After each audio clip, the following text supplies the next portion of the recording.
दोस्तों, आप लोगों ने मिस्टर नटवर लाल का नाम सुना होगा। अरे वही नटवर लाल जिसने ताजमहल और दिल्ली का लाल किला किसी सरफिरे को बेच दिया था। उसने ये ताजमहल या लाल किला नकली दस्तावेज के सहारे बेचा था, पब्लिक को नहीं लूटा था। आज हम उन सरफिरों की बात करेंगे, उन शातिरबाजों की बात करेंगे, उन ठगों की बात करेंगे जिन्होंने सीधे सीधे पब्लिक को लूटा है। इसलिए सावधान रहिए, सतर्क रहिए। मेरा मकसद आपको डराना नहीं, मेरा मकसद आपको सतर्क करना है।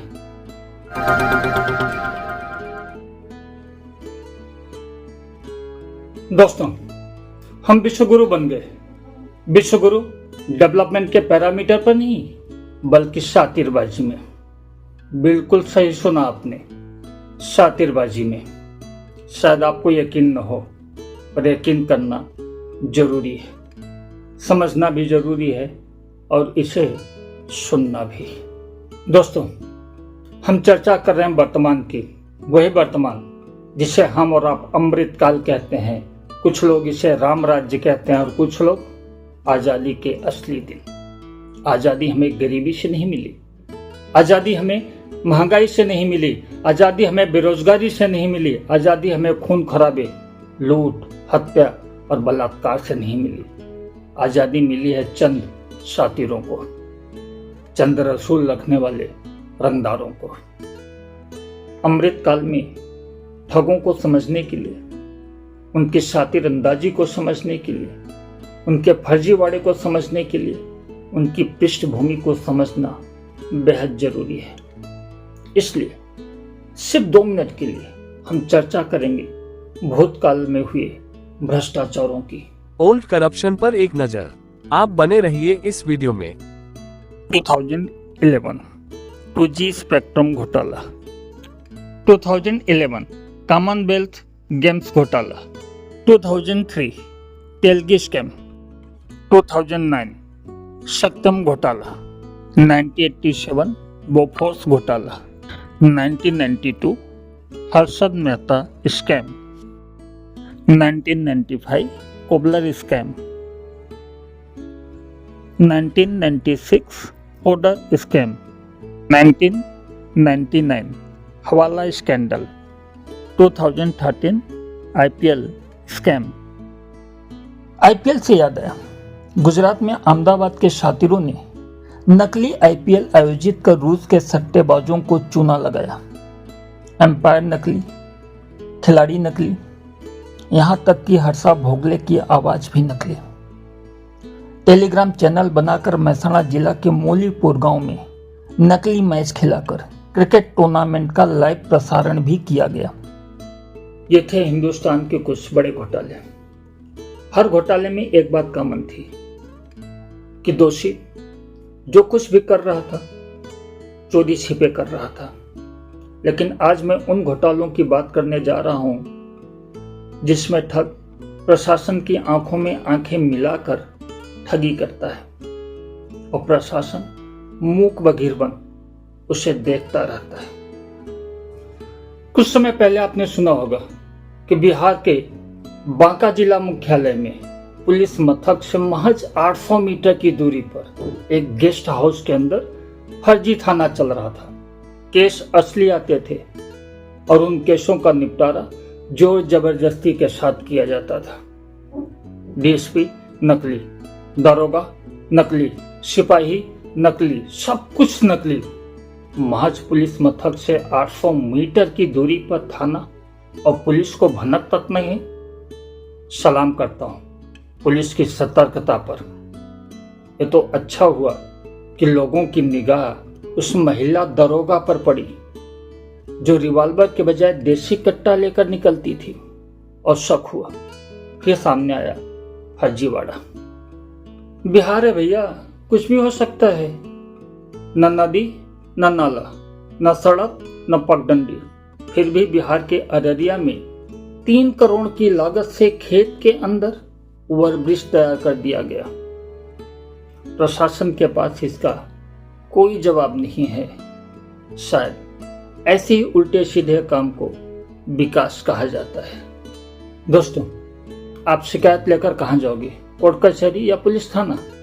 अगर आपको पता चले कि कोर्ट ही नकली है, वहां का स्टाफ नकली, वहां के जज साहब नकली, वहां के वकील नकली, यकीन नहीं होता ना, लेकिन ये सच है।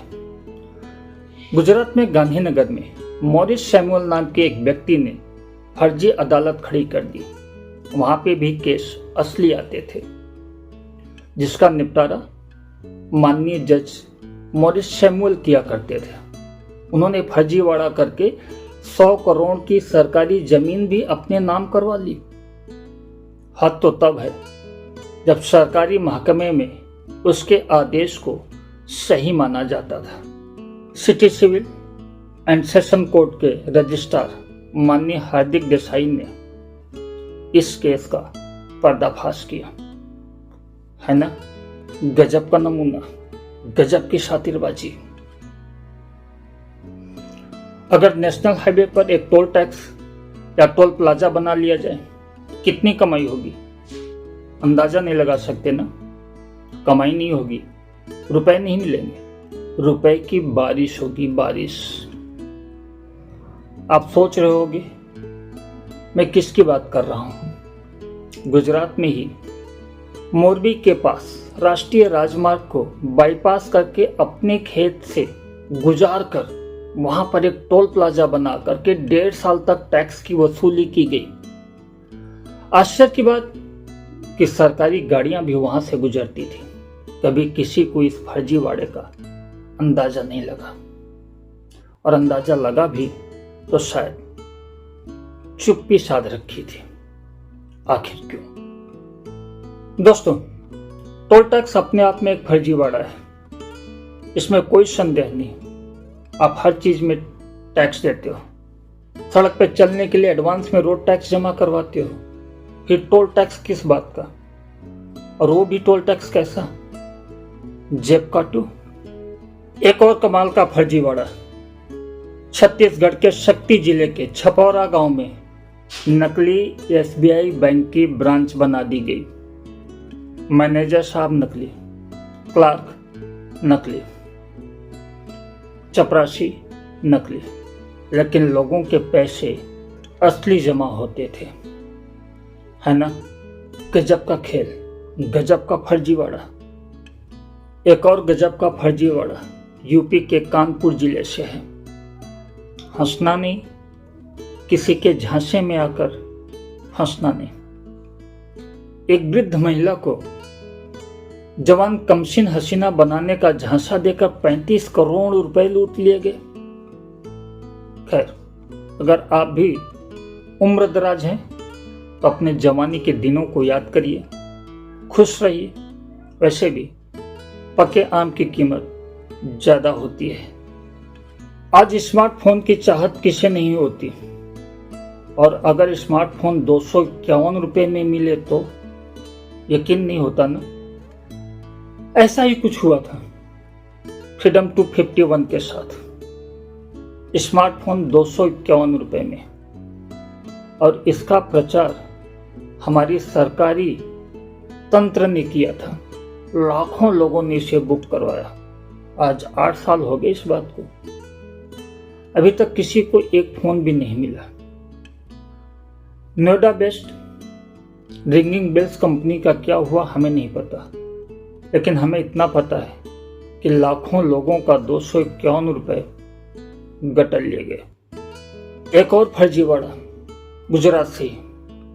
शिक्षक और शिक्षिका वर्षों से विदेश में, नौकरी यहाँ पर चालू है, तनख्वाह हर महीने उनके खाते में आ जाती है। एक नहीं है, कई अध्यापक ऐसे हैं। बच्चे भी खुश, अध्यापक गण भी खुश। वैसे भी ऐसे अध्यापक अगर हिंदुस्तान में होते, कौन सा तीर मार देते। अच्छा है वो दूर है। महज 12वीं कक्षा पास और बन गए रजिस्टर्ड डॉक्टर। कोई गायनेक तो कोई सर्जन। न नीट का एग्जाम, न किसी मेडिकल संस्थान से कोई पढ़ाई। कमाल है ना। ये कमाल हुआ है राजस्थान में।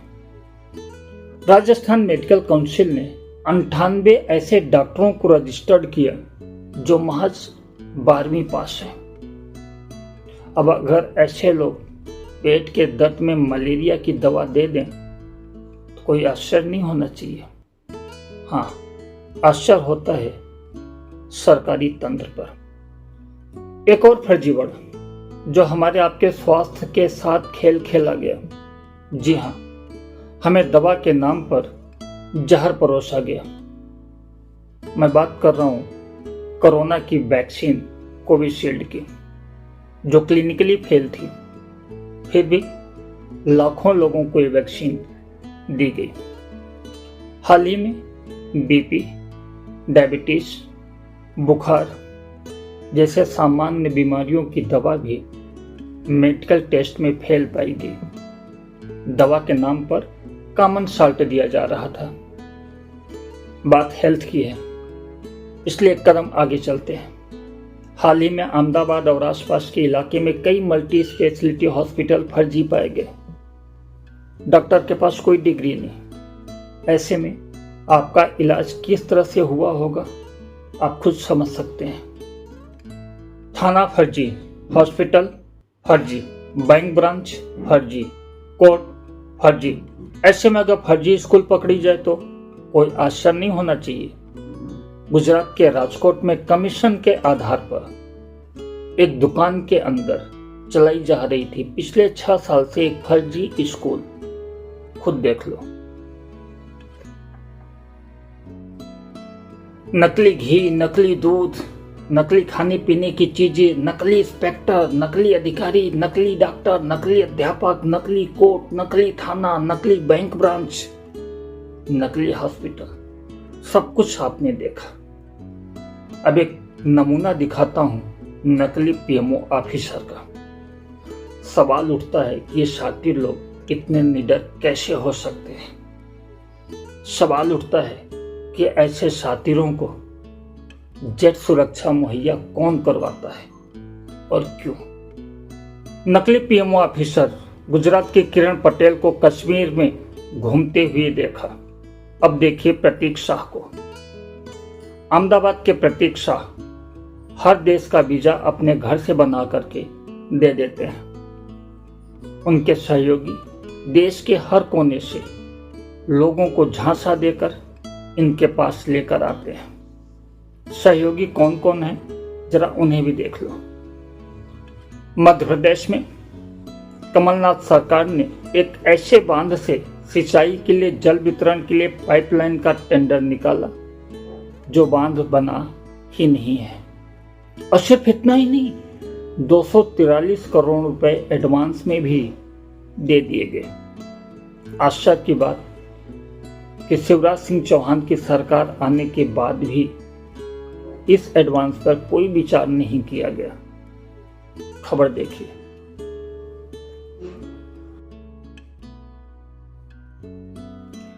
यूपी में एफआईआर प्रक्रिया को आसान बनाने के लिए यूपी कॉप नाम का एक ऐप बनाया गया।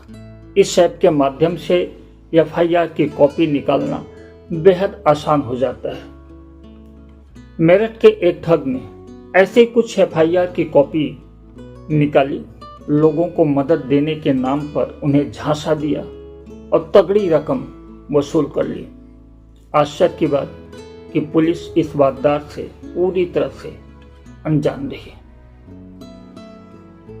हरियाणा के पानीपत में एक महिला ने गूगल पर सर्च करके आईसीआईसीआई बैंक के कस्टमर केयर का नंबर निकाला, उस पर कॉल किया। उसे अपना बंद क्रेडिट कार्ड चालू करवाना था। कॉल ट्रांसफर हुआ शातिरों की टोली को।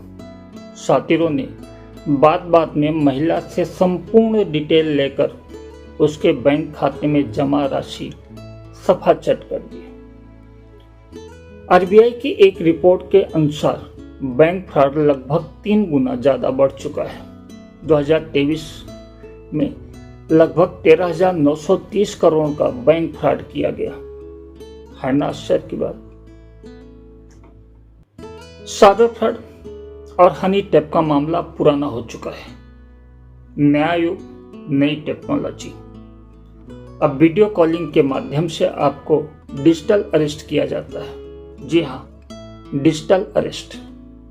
इंक्वायरी के नाम पर आपको कहा जाता है कि आप कहीं नहीं जाएंगे, आप अपने ही घर में रहेंगे। दरअसल उनके पास आपका बैंक अकाउंट नंबर, आपके बैंक के ट्रांजैक्शन का डिटेल, आपका आधार नंबर, आपका पान नंबर, सब कुछ होता है।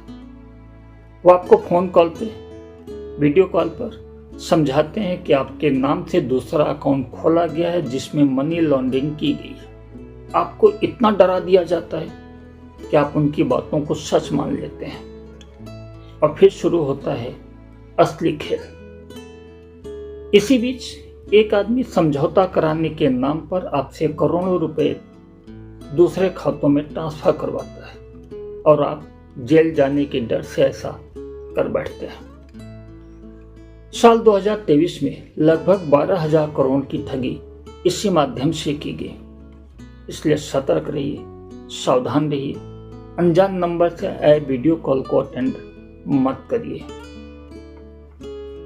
कुंवारी लड़की और विधवा, हाँ, सही सुना आपने, कुंवारी लड़की हुई विधवा। और ये घटना घटी मथुरा में। जी हाँ, मथुरा में एक कुंवारी लड़की विधवा बनकर विधवा पेंशन ले रही थी। ये लड़की अकेली नहीं है जो गलत तरीके से विधवा पेंशन ले रही हो। इनकी संख्या लाखों में है। एक आंकड़े के अनुसार 60% पेंशन होल्डर फर्जी हैं। उम्र है भैया की 40 साल, ले रहे हैं सीनियर सिटीजन पेंशन। दूसरी तरफ महिला का पति जिंदा है, उनकी आंखों के सामने है या फिर परदेश में कमाई कर रहा है। महिला लेती है विधवा पेंशन। है ना गजब का चूना। आश्चर्य की बात यह है कि ऐसी महिलाओं को या ऐसे पुरुषों को प्रमाण पत्र कौन देता है? विधवा होने का प्रमाण पत्र या फिर 60 साल उम्र होने का प्रमाण पत्र? ग्राम पंचायत और एडीओ पंचायत खामोश क्यों है? क्या उन्हें भी इसमें चढ़ावा मिलता है? एक खबर के अनुसार जैसे ही ये मामला सामने आया, लगभग 1.25 लाख लोगों ने पेंशन लेना बंद कर दिया। आखिर क्यों? सरकार क्यों सो रही है? 999 10 टाइम्स 9 है ना जादुई नंबर। ये वो मोबाइल नंबर है जिस पर 7.5 लाख आयुष्मान कार्ड इशू हो गए, जिसमें से ज्यादातर लोग इस दुनिया में हैं ही नहीं। और ये फर्जीवाड़ा टैग रिपोर्ट में सामने आया। इतना ही नहीं, 1500 से ज्यादा लोगों का आधार नंबर है 000 12 टाइम्स 0, सिर्फ 0। है ना अजीब आधार नंबर। इस घोटाले में एक बात और भी आश्चर्यजनक है कि 43,000 लोग ऐसे हैं जिनके परिवार में सदस्यों की संख्या 11 से लेकर के 200 तक की है और सबके नाम आयुष्मान कार्ड इशू हुआ है। हाल ही में CJI chief justice of India Chandrachud के नाम से सोशल मीडिया एक्स पर चैटिंग की गई और कैब के लिए 500 रुपए मांगे गए। बात 500 रुपए की नहीं है, बात कोर्ट को दी जाने वाली खुली चुनौती पर है कि आखिर शातिरबाज इतना निडर कैसे हो सकता है। दोस्तों, अमृतकाल में ऐसे फर्जीवाड़े पर हमें कोई आश्चर्य नहीं होना चाहिए।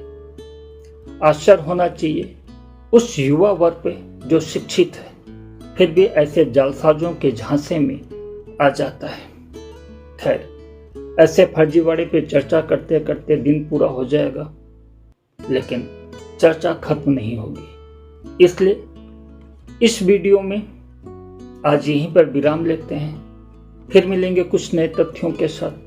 तब तक के लिए जय हिंद, जय भारत।